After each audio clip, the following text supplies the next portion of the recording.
The September 11th, 2001 attack on the United States was the single deadliest act of terrorism in the history of the world. Life as we knew it had changed forever. Many sad stories of death and destruction, tragedy, and heartbreak ensued. This is not one of those stories. Now sure, it is a poignant account that involves those things, and that just comes with the territory. But when the dust settled, we as a nation picked up the pieces, brushed each other off, and rallied together. The sentiment is often that those feelings arose on September 12th, but I am here to dispel that notion, because it could not be farther from the truth. Inside the walls of two skyscrapers in Manhattan, the Pentagon in Virginia, and aboard a hijacked Boeing 757 in the skies over rural Pennsylvania, thousands of strangers rallied together, helping, befriending, and looking after one another in each other's greatest times of need. This is a story about that. Nestled on the western bank of the Hudson River and 15 miles north of the borough of Manhattan lies Nyack, New York. Nyack is a quaint village in Rockland County, home to approximately 7,000 people. In the 1980s, one of those residents was a boy named Wells. The son of Jefferson and Allison Crowther, Wells was a boisterous child who was driven to accomplish his goals. He enjoyed playing sports, skiing, and especially spending time with his father. His mother Allison fondly recalled their relationship. He just adored my husband. As a young boy, Wells was getting dressed for church and asked his father about his pocket square in his jacket. Now, of course, he wanted to be just like his father, so he asked to have one as well. His father found a white one for his chest pocket and also gave Wells a red bandana for his back pocket. He explained the difference to his son in a way that he would never forget. Now, Wells, this handkerchief is for show. Don't touch it. Leave it right where it is. It's all folded neatly. It's for show. Here's the bandana. That's for blow. Keep it in your back pocket, to blow your nose for messy jobs. Keep it in your back pocket, and that's what you use. This one's for show. That one's for blow. Jefferson Crowther, a banker by trade, was also a member of Empire Hook and Ladder Company in Nyack, a department composed entirely of non-career firefighters. The Crowthers moved to Nyack when Wells was 7, and by age 8, he was at the firehouse with his father. He was still a boy, much smaller than the men of Empire, so his size was put to use, accessing the inside nooks and crannies of their apparatuses to clean and change equipment. By age 16, Wells had spent nearly half his life around the company and officially joined as a volunteer. Growing up, Wells was a gifted athlete who played Little League baseball, Pop Warner football, ice hockey, soccer, and lacrosse, among other things. As he matured, he began to take exceptional interest in ice hockey and lacrosse, always keeping with him his trusty red bandana underneath his helmet. While he excelled in sports, there was always a void in his heart where he longed for something more. He knew deep down there was a higher purpose for his life, he just didn't know what it was quite yet. Wells was never afraid to stand up for himself, his family, or his friends, and he embraced the role of protector with open arms. That quality began to shine when he was a young boy. He was small for his age, and he was bullied a lot. One incident pushed Wells over the edge. On the Crowthers' front lawn, which was used as a bus stop for their school bus, an older, bigger child who had been known to harass Wells in the past swung his lunchbox at him. Wells had had enough, and he stood up for himself in the face of adversity, unapologetically. Wells tackled him and pummeled him, and end of story. So the boy stopped teasing him after that. This was a trait in Wells that his father Jefferson instilled in him at a young age. His father told him, Wells, don't ever start a fight, but if one starts, be sure you finish it. His friends knew Wells had their backs always, and there was never a more apropos time for him to embrace his father's lesson than one day in high school. One of Wells's friends was in an escalating argument with a fellow student over a girl in which a knife was involved.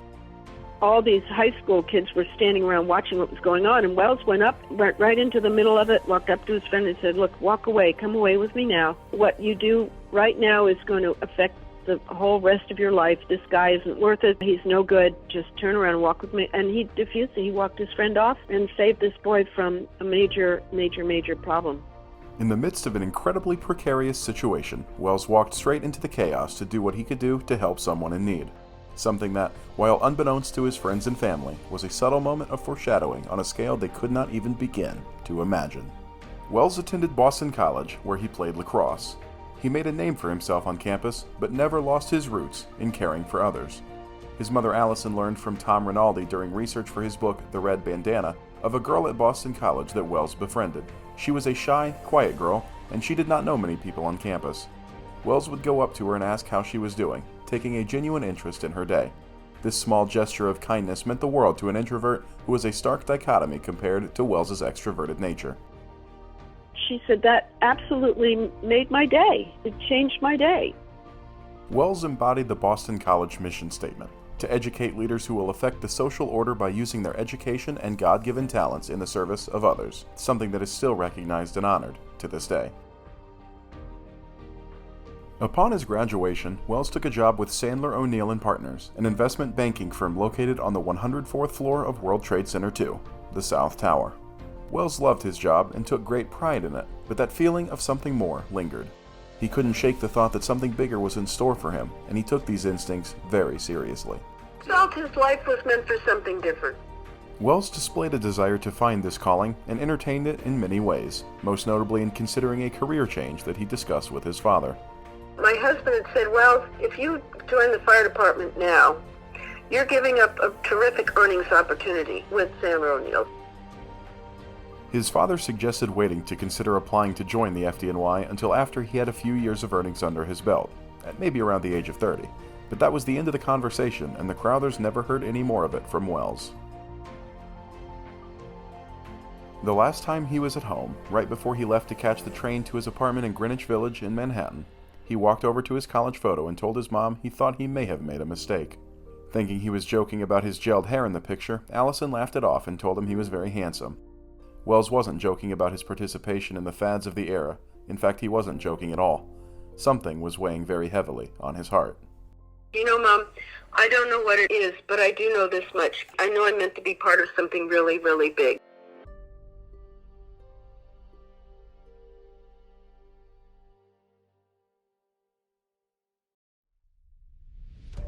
On the morning of September 11th, 2001, the skies over Manhattan were picturesque. What began as a clear, beautiful morning on the lower tip of Manhattan Island turned quickly into one of the ugliest days in the history of the United States. The first sucker punch was thrown at 8:53 a.m., and piercing across the clear blue sky was a plume of dark, thick smoke billowing from an oxygen-starved fire within Building 1. The first impact that morning was in the North Tower. Some looked on from the undamaged South Tower, witnessing smoke and debris in the air high above the plaza below. One of those observers was Ed Nichols of Aon Corporation.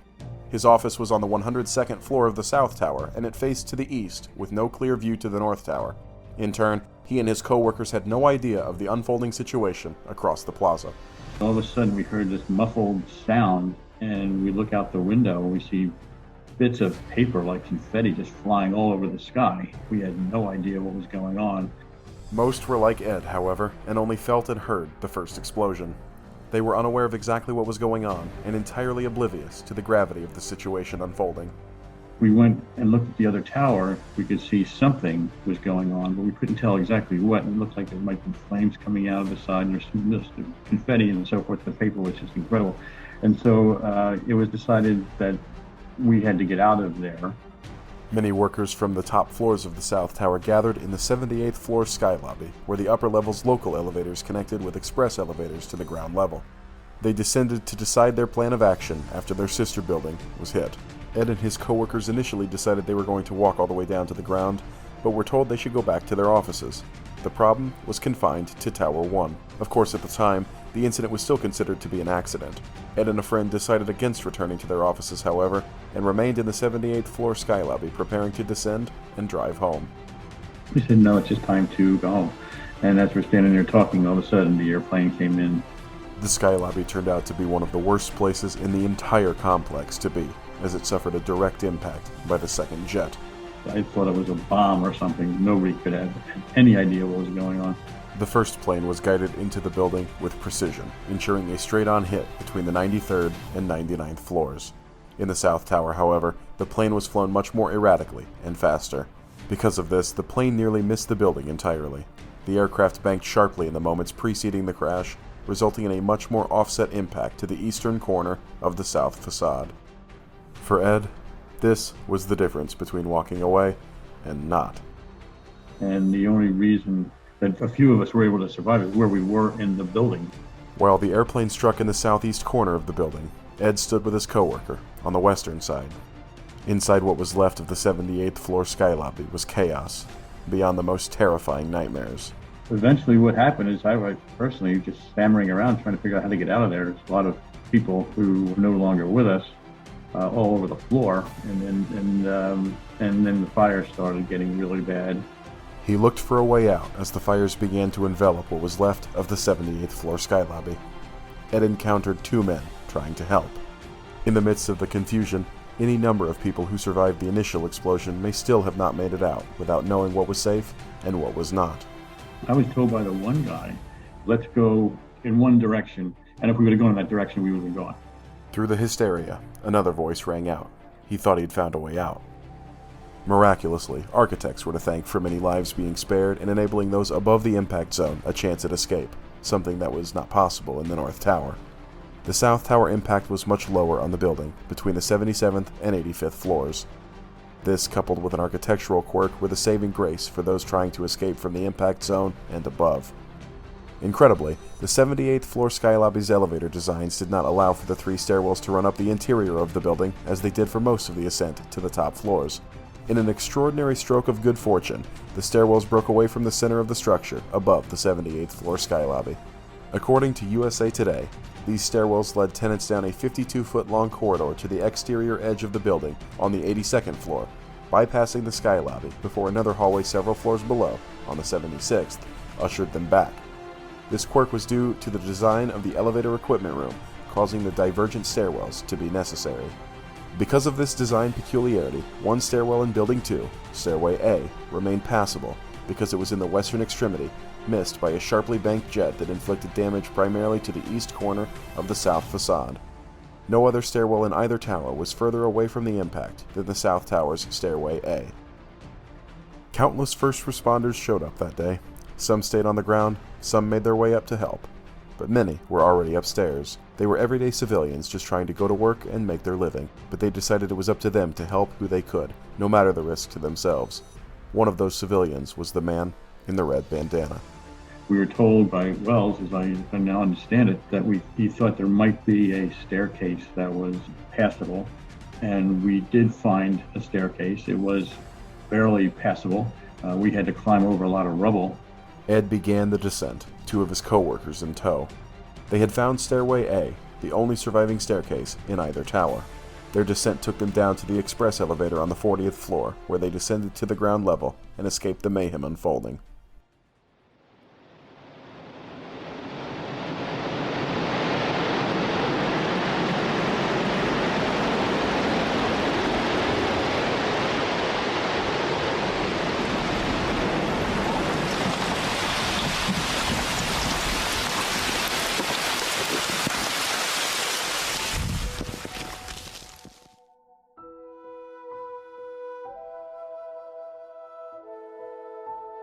At 9:59 a.m., mere minutes after Ed walked away from the South Tower, his building fell.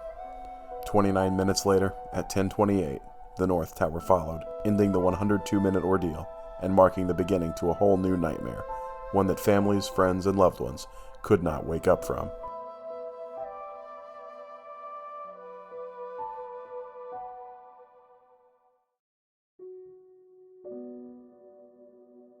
For thousands of families and friends of people at the World Trade Center, the nightmare had only just begun. Phone lines were jammed, hospitals packed, and countless still missing in the aftermath. For the first few days, we were hopeful. And I remember sitting in shock looking at the television reports that day and trying to find Wells, hoping to get a glimpse of him on the television, walking away, doing whatever. And I remember looking at that scene going, this is going to be like a jigsaw puzzle, putting back a gazillion pieces to try to figure out what happened. The Crowthers went across the river to New Jersey, where they had heard some survivors had fled, but found it mostly empty. It became very clear that either you walked across, you got out of town, or you were dead. Wells's mother Allison called hospitals in the dead of night, the only time she found effective to reach an operator on the other end. His friends are said to have snuck into hospitals dressed as healthcare professionals, wandering methodically looking for any sign of their friend. We tried everything to find him. Wells's family and friends waited patiently and anxiously for several days, but when days turned into weeks and weeks turned into months, their optimism waned and their hearts sank. They knew this was no longer a wait and see if Wells was coming home alive, but a wait and see if Wells would be recovered at all. On a Friday in March of 2002, their wait ended. Wells's body was recovered from the rubble, found with members of the FDNY up against World Trade Center 4, an adjacent building. Their bodies had been blown out of the lobby of the South Tower during the collapse. This brought closure to the Crowthers, but raised questions all the same. A few months later, on May 26th, an article titled "Fighting to Live as the Towers Died" appeared in the New York Times. It was a collection of survivor accounts from the World Trade Center. Jefferson Crowther could not bear to read it or anything to do with the events, but he passed it to his wife, who was still working on that jigsaw puzzle, fitting pieces together, trying to find her son. He was reading the New York Times, and he saw that article, and he said, "Allison, here, you may be interested in this." Sitting on her bed, Allison began to read the article, hoping that maybe, just maybe, she would find a needle in the enormous haystack. She came to a part in the article describing the 78th floor sky lobby, which she knew Wells was in at some point because he had told his roommate that he was. So I said, if I'm ever going to find anything out about Wells, it's going to be here. That's where I saw the references to the man in the red bandana, what Judy Ween reported, what Lynn Young reported. I went, oh my God, I just knew right away. I said, Wells, I found you. There you are.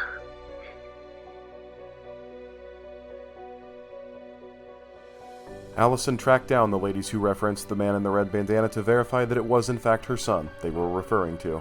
She was asked a few questions to confirm his identity, such as the print on the bandana being solid or design and the cut of his undershirt that he would have worn. After verifying how Wells would have looked, the survivors were confident he was in fact the man in the red bandana.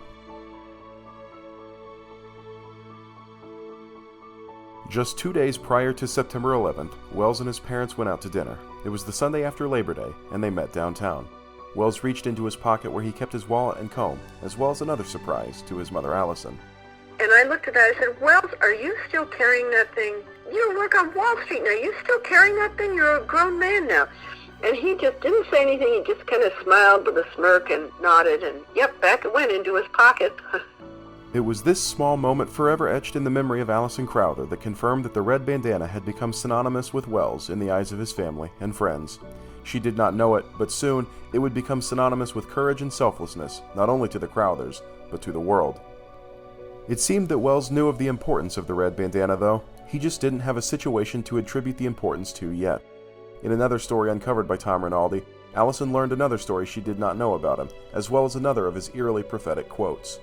A woman who worked with Wells had asked him why he kept a red bandana on his desk at work. And he picked it up and he held it up to her and he said, with this red bandana, I'm going to change the world.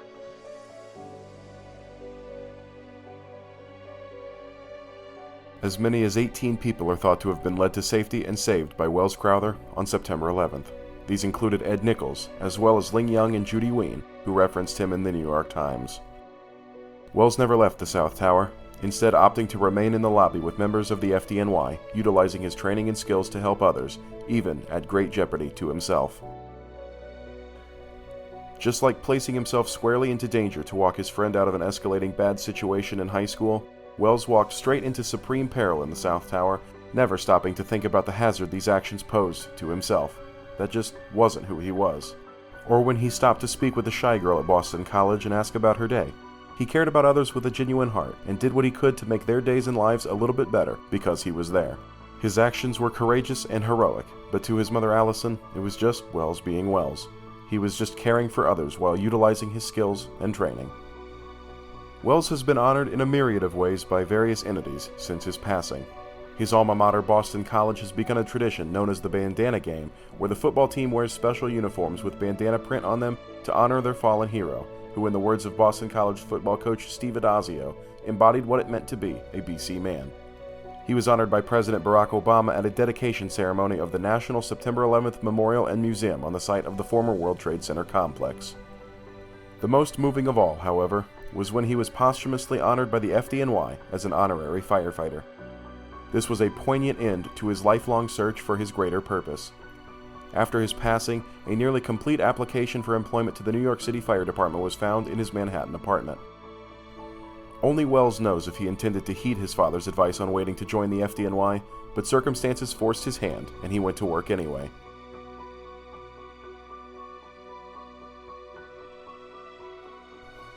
When the dust settled, we as a nation picked up the pieces, brushed each other off, and rallied together.